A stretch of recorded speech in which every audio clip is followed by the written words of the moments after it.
One प्राणी के प्रमुख जीव के रूप में जो हम हाथी थे, इनको जो जंगलों में हमारे आसपास वास करते हैं, वो अब गाँव देहात और शहरों में घूम रहे हैं। तो ऐसे स्थिति आगे ना बढ़े, इसके लिए हमें निरंतर रूप से प्रयास भी करना पड़ेगा और लोगों को प्रोत्साहित भी करने की आवश्यकता है। और आम लोगों के द्वारा यहाँ वृक्षारोपण का भी कार्य किया गया है।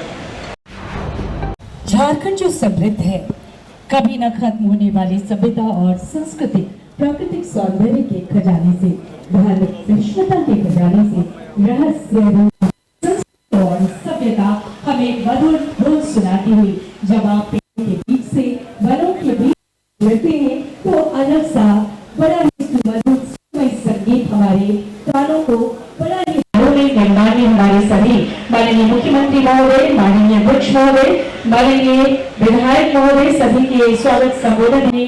माननीय मुख्यमंत्री महोदय, माननीय विधानसभा अध्यक्ष महोदय और सभी गणमान्य अतिथियों का स्वागत करें। तो जहाँ वहीं से स्वागत की घड़ी में आदर आमंत्रित करती हूँ डॉक्टर संजय कुमार श्रीवास्तव से कि सर आप आदर सम्मान करें, पुष्पगुच्छ देकर, पौधा देकर माननीय मुख्यमंत्री महोदय झारखंड श्री हेमंत सोरेन जी का स्वागत अभिनंदन, उन्हें पौधा प्रदान कर जीवन का पौधा प्रदान कर और हम सबकी तरफ से जोरदार तालियां, हम सबकी तरफ से लगातार जोरदार तालियां आमंत्रित करती हूँ।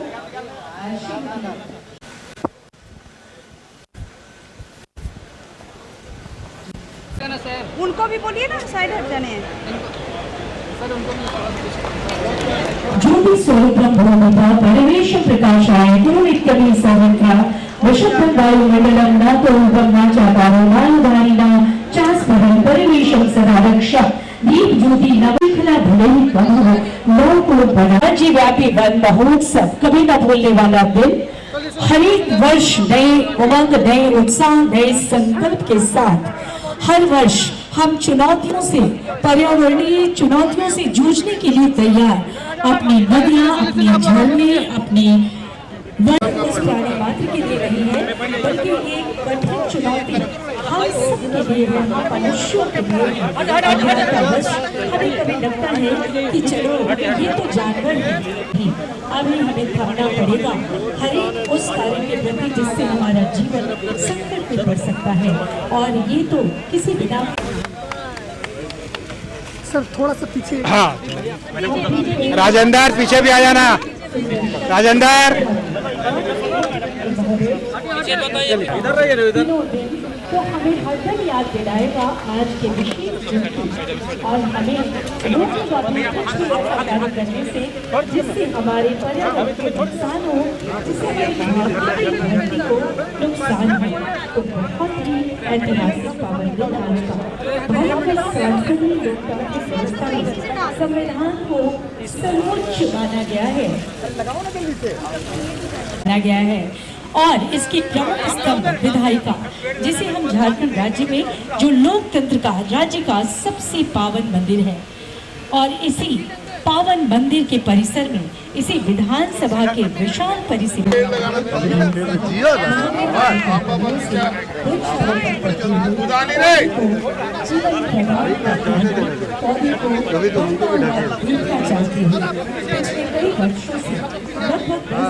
प्रतिवर्ष झारखंड विधानसभा परिसर में वन और आज के अवसर पर कार्यपालिका और विधायिका का लोकतंत्र के इस पावन मंदिर में संगम हुआ और अब उसी परिसर में कार्यपालिका और विधायिका के प्रतिनिधि माननीय मुख्यमंत्री महोदय, माननीय अध्यक्ष महोदय, माननीय मंत्रीगण, माननीय सदस्यगण सहित वरिष्ठ लोक सेवकों के कर कमलों से आज यहाँ से जाएंगे, जो हर दिन पर्यावरण माननीय विधायक महोदया अपने कर कमलों से व्यक्त करते हुए और जब एक वृक्ष लगता है और ऐसे भी हमारा थीम है एक पेड़ माँ के नाम। पीछे होगा तो जब सर थोड़ा सा पीछे रहेगा। यहाँ देखिएगा सर। कहते हैं तो उसी शब्द सर, के इधर। साथ वृक्ष का भी संग हमारा माँ। किसान में भी ट्रेनिंग होता है। आप लोग अनट्रेन किसान हैं। नहीं नहीं सर, मेरे पापा किसान थे सर।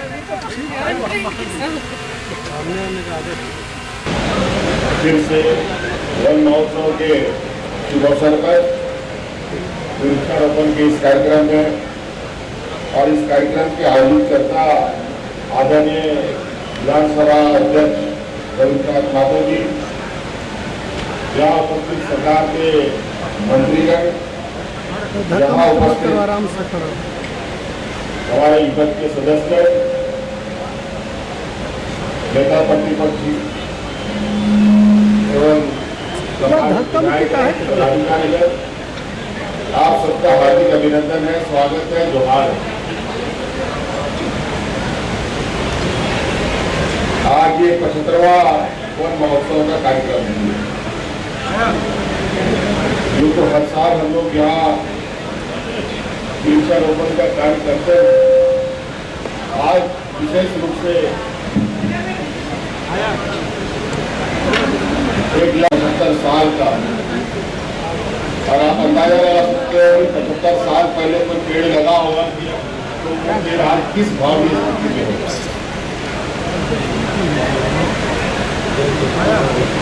और आज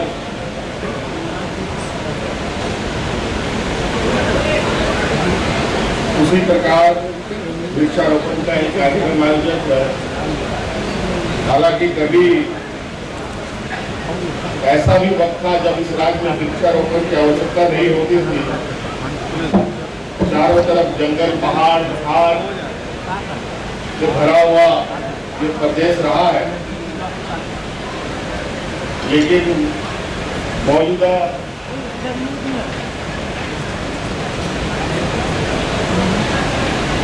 वक्त में विकास के पैमाने को खींचने के लिए कई सारे प्राकृतिक व्यवस्थाओं में व्यवधान आए हैं, कई पेड़े कटे हैं, कई नदियों में पुल बना है, कई पहाड़ देश दुनिया को खनिज उपलब्ध कराने के लिए खनन किए गए हैं, और इन सब विभिन्न प्रकारों के माध्यम से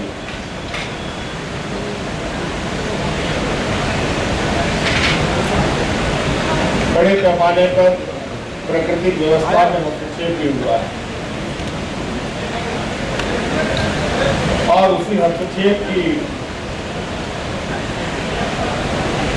भरपाई का ये एक प्रयास है। और हम समझते हैं कि हम सब मिलकर ईमानदारी और अथक प्रयास कर पर्यावरण को कैसे संरक्षित रखें, ये आज के दिन में नितांत ही आवश्यक है। धकेल के कहा नहीं। पेड़ पौधे खत्म तो मानव जीवन को भी बहुत बड़ा खतरा हो सकता है। वन्य प्राणियों के लिए भी बहुत जितना आगे हो रहे उतना कैमरा से खतरा खेल रहे पैदा हो हैं। सकता है। आजकल आप देखते होंगे वन प्राणी के प्रमुख जीव के रूप में जो हम हाथी के, इनको जो जंगलों में हमारे आसपास वास करते हैं, वो अब गाँव देहात और शहरों में घूम रहे हैं। अभी नहीं आ पाएगा, यहाँ बहुत भीड़ है। तो ऐसे स्थिति आगे ना बढ़े, इसके लिए हमें निरंतर रूप से प्रयास भी करना पड़ेगा और लोगों को प्रोत्साहित भी करने की आवश्यकता है। इसीलिए माननीय अध्यक्ष जी को मैं बहुत बहुत धन्यवाद देना चाहूँगा कि विगत से आज तक लगातार इस कार्यक्रमों का आयोजन किया गया यहाँ पर, और पूरे माननीय सदस्यों के द्वारा और आम लोगों के द्वारा यहाँ वृक्षारोपण का भी कार्य किया गया है। कई वृक्ष अभी बहुत खूबसूरत दिखते हैं और बहुत जल्द मुझे लगता है कि और सारे वृक्ष भी तेजी से आगे बढ़ेंगे और जो पर्यावरण में असंतुलन है उसको कम करने का प्रयास इस वृक्षारोपण के माध्यम से विनोद भैया थोड़ा सा आगे होइए ना। इसलिए आज के इस महोत्सव पर उपस्थित होने के लिए, अपना योगदान देने के लिए और इस प्रकृति के स्वागत है। राजगति वन महोत्सव उत्सव नहीं बल्कि वन महोत्सव के उपलक्ष्य में यहाँ पर उपस्थित हमारे झारखंड राज्य के लोकप्रिय और ऊर्जावान मुख्यमंत्री आदरणीय हेमंत सोरेन जी, उनके साथ में मंत्रिमंडल के तमाम मंत्रीगण, पक्ष और विपक्ष के तमाम सदस्यगण, विभाग के तमाम वरीय और कनीय पदाधिकारीगण, प्रेस मीडिया के साथी, हमारे विधानसभा सचिवालय के पदाधिकारी और कर्मचारीगण और यहाँ पर उपस्थित राज्य के जितने वरीय और कनीय पदाधिकारीगण, आमजन, सबको इस महोत्सव के शुभ अवसर पर मैं अपने तरफ से धन्यवाद भी देता हूँ और जोहार करता हूँ। साथ ही ये वन महोत्सव हमारे लिए एक कर्तव्यों का भी महोत्सव है। आपको याद होगा, हमसे पूर्व आदरणीय मुख्यमंत्री जी ने इस बातों को रखे कि झारखंड जैसे राज्यों में जो वन का प्रतिशत था उसमें फिर अलग से पेड़ लगाने की आवश्यकता नहीं था, लेकिन निरंतर प्रकृति के विकास के क्रम में road development of the state and country, इस दौर में बहुत सारे वृक्ष, बहुत सारे पेड़ कट गए हैं और जिस भूखंड में पेड़ ही दिखाई पड़ता था वो भूखंड आज वृक्ष रहित भूखंड के रूप में दिखाई पड़ रहा है। इसका नतीजा क्या हुआ? इसका सीधा सीधी असर जीव जगत, जंतु जगत और वनस्पति जगत, सारे जगतों में इनका असर दिखाई दे रहा है। आप इकोलॉजी में देखिएगा तो उसमें भी परिवर्तन आ गया है, आप मौसम में देखिएगा तो उसमें भी परिवर्तन आ गया है और आज हम लोग भुखभोगी हैं। समय पर वर्षा नहीं होना, अत्यधिक गर्मी होना, तरह तरह के बीमारियों का उत्पन्न होना, इन तमाम विषय इस पर्यावरण बिगड़ने के फलस्वरूप उत्पन्न हो गया है। इसलिए विभाग के तमाम कर्मचारी और पदाधिकारी के साथ साथ समाज के तमाम वर्गों के लोगों का उत्तरदायित्व होता है इस पर्यावरण को संरक्षण करने के लिए अधिक से अधिक पेड़ लगाने का काम करें। मैं एक विषय आप लोगों के बीच में साझा करना चाहता हूं कि जब हम लोग झारखंड मुक्ति मोर्चा के एक सामान्य कार्यकर्ता के रूप में था, हमारे आदरणीय विषम गुरु वीर सिंह शरण जब जिले में और गांव में भ्रमण करते थे, भ्रमण के क्रम में विशेष करके इस पेड़ लगाने के समय में जो भी कार्यक्रम होता था उनका एक आदेश होता था कि हमारे पार्टी के साधारण सदस्य के लिए सदस्यता ग्रहण करना जिस तरह का बाध्यता है उसी तरह का बाध्यता होता था। एक कार्यकर्ता कम से कम 5 पेड़ का, 5 वृक्ष का रोपण अपने जमीन में करेंगे। वैसे कार्यकर्ता हैं जिनके पास अगर अपना जमीन नहीं है तो वो भी सरकारी जमीन में 5 पेड़ लगाने का काम करेंगे। और मैं समझता हूं इस राज्य के जल और जंगल और जमीन के साथ आदरणीय हेमंत सोरेन जी के सरकार और हमारे संगठन का बहुत पुराना रिश्ता है। इसलिए मैं आपको बताना चाहता हूं, पिछले 4 साल पहले आप 5 साल मान सकते हैं। मैं समझता हूं कि विधानसभा परिसर के अगल बगल में पेड़ों के अत्यंत अभाव था। जो भी पेड़ था, रांची के शहरी विकास के क्रम में हुए पेड़ भी कट गए, पेड़ की संख्या अत्यंत कम हो गए। और एक समय ऐसा था जो रांची में प्रवास करते थे स्वास्थ्य लाभ के लिए, रांची पॉल्यूशन फ्री था, यहाँ का वातावरण पॉल्यूटेड नहीं था, और वही रांची में आज पॉल्यूशन व्याप्त है। कारण वहाँ का भी वृक्ष में कमी आ गया। हम लोगों ने विधानसभा के अगल बगल में पेड़ों को लगाना प्रारंभ किए, और मैं समझता हूँ कि अभी अगर आप देखेंगे तो हजारों हजार इमारती लकड़ी, फल वाला लकड़ी, जो ऑर्नामेंटल प्लांट होता है, उसका तमाम चीजों को सजाने का काम हम लोग कर रहे हैं। और आने वाला 1 या 2 वर्ष में इस जगह का जो सौंदर्य है, प्राकृतिक सौंदर्य है, ये देखने को मिलेगा। और पूरे राज्यवासी के लिए इस विधानसभा का ये कार्यक्रम हर वर्ष में एक सांकेतिक कार्यक्रम के रूप में होता है। और मैं चाहता हूं कि विधानसभा के साथ साथ जितने माननीय सदस्य हैं, जितने माननीय मंत्री जी हैं, सारे लोग अपने अपने विधानसभा क्षेत्र में इस तरह का कार्यक्रम करके वृक्ष लगाने के लिए लोगों को ज्यादा से ज्यादा प्रोत्साहित करने का काम करेंगे। आपने देखा होगा कोरोना काल में लोगों को प्राण वायु के लिए कितना अफरा तफरी मच गया। झारखंड की ऐसा स्टेट था जहां हमारे मुख्यमंत्री के प्रयास से, स्वास्थ्य मंत्री के प्रयास से ऑक्सीजन निर्माण करने का, तमाम आयाम और व्यवस्था को स्थापित करने का काम किया, और हम लोग अपना भी प्राण बचाए और पड़ोसी प्रदेश के लोगों का भी प्राण बचाने का काम हम लोगों ने किया। इसलिए वृक्ष हमारे लिए एक अत्यंत ही महत्वपूर्ण चीज है।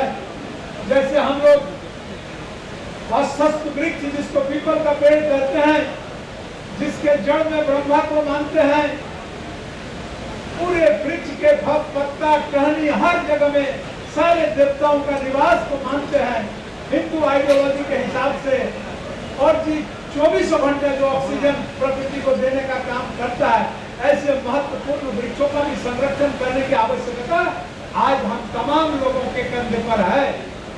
तो मैं कहना चाहता हूं कि राजनीति के साथ साथ इस सामाजिक कर्तव्यों के निर्वहन करने में भी हम तमाम लोगों का भूमिका होना चाहिए। मैं आग्रह करूंगा, आने वाला समय में हम लोगों से जुड़े हुए, इस व्यवस्था से जुड़े हुए जितने सारे लोग हैं, इस वृक्ष रोपण में अपना महत्वपूर्ण भूमिका निर्वहन करेंगे और प्रकृति को हम लोग और ज्यादा स्वस्थ बनाने का काम करेंगे कि आने वाला समय में कोई भी ऐसा प्राकृतिक विपर्य नहीं हो, कोई भी ऐसा नेचुरल कैलेमिटीज नहीं आए जो हमारे पर्यावरण को बर्बाद कर सके। इन्हीं चंद शब्दों के साथ आज के इस कार्यक्रम में उपस्थित हमारे मुख्यमंत्री साहब, उनके कैबिनेट के तमाम मंत्रियों को मैं अपने तरफ से धन्यवाद ज्ञापित करता हूं, और तमाम पक्ष और विपक्ष के माननीय सदस्य और माननीय सदस्य के साथ उनके अनुयायी जो यहाँ वृक्षारोपण समारोह में उपस्थित हो रहे हैं, उनको भी मैं धन्यवाद ज्ञापित करता हूँ। और साथ साथ विभाग के पदाधिकारी, वरीय पदाधिकारी और कनीय पदाधिकारी, उन लोगों के अथक प्रयास से कई दिनों से लगे हुए इस कार्यक्रम को सफल करने के लिए जो अपने महत्वपूर्ण भूमिका का निर्वहन किए, उन्हें भी धन्यवाद देता हूँ। और अंत में समाज के अंदर में जो लोकतंत्र का चौथे स्तर पर जिनका सहयोग हमें आवश्यकता है, इस कार्यक्रम को और ज्यादा व्यापक बनाने में आप अपना भूमिका का निर्वहन करेंगे, उन्हें भी मैं धन्यवाद देता हूँ कि आप आकर के इस कार्यक्रम को पूरे देश और दुनिया के लोगों को जन जन तक पहुँचाने का काम कर रहे हैं। मैं सारे लोगों को धन्यवाद देते हुए अपने वाणी को विराम देता हूँ। जय हिंद, जय झारखंड, जोहार जय। कि आपकी उंगलियां भी बरतेंगी। ये देखिए सर, A1 क्वालिटी का सीमेंट लगा रहा हूँ मैं।